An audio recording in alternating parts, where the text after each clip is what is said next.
Good morning and indeed a warm welcome to the 2015 Responsible Business Forum on Sustainable Development. Minister Balakrishnan, thank you. You've been a long-time supporter of this platform. Last time I was here, you were the Minister for the Environment. Now you're the Minister for Foreign Affairs. So thank you for addressing us shortly. The theme for this year's event is delivering climate action and goals for a better future. Now that seemingly quite simplistic statement is detailed, and what we'll endeavour to do over the course of the next couple of days is unpack that. Today specifically we'll focus on the topic of climate and climate change, climate action. Tomorrow we'll move across to Gardens by the Bay and we'll take a look at the other 16 global goals. Now these global goals were only announced in September in New York at the General Assembly. The purpose of the global goals is to replace the Millennium Development Goals.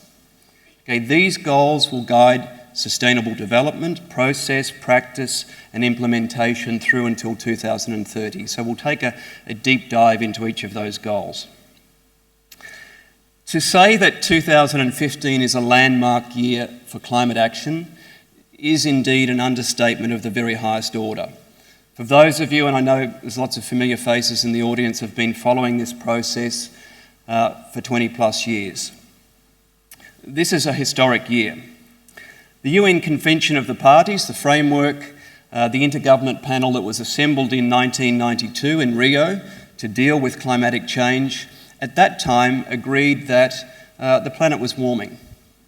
And there was also a broad consensus that burning fossil fuels was then and is today the primary cause of global warming. And this is the issue that we need to address. Atmospheric carbon this year reached a 2 million year high. We've been able to track and measure atmospheric carbon accurately now since 1958. And it's been on an exponential linear rise, almost without interruption. I thought I might make a couple of points in terms of expectations around COP, and I know the Minister will also perhaps allude to the COP process. The representatives of 190 governments will again arrive in Paris in about 2 weeks' time and basically endeavour to come up with an agreement to limit emissions. And as we know through past experience, that's a really tough process. It's difficult enough getting 3 or 4 nations in Southeast Asia to agree on a strategy to address the haze, let alone 190 countries. But what we know and what I know and what most of you know is that the biggest emitters have signed up to commitments. We know that the EU tends to lead the pack, and their commitment is 40% reduction compared to 1990 levels by 2030.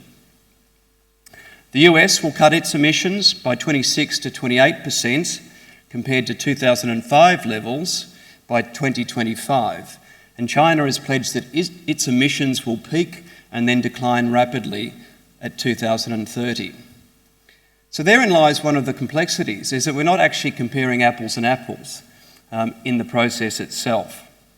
The good news is that the nations that account for over 2/3 of emissions have signed up and they've made their pledges, and if you follow UN acronyms and jargon, intended nationally determined contributions is what they've signed up for. I mean, try saying that after a couple of champagnes tonight at the awards ceremony.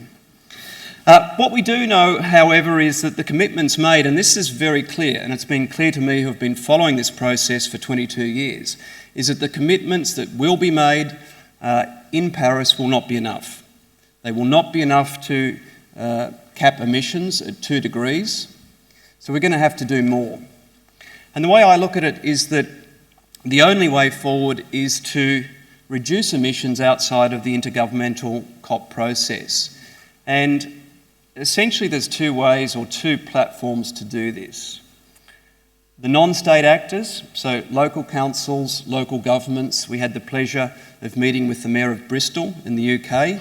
If you're looking for a global best practice in terms of a large city, an ancient city, transforming its sustainability agenda, look to the city of Bristol.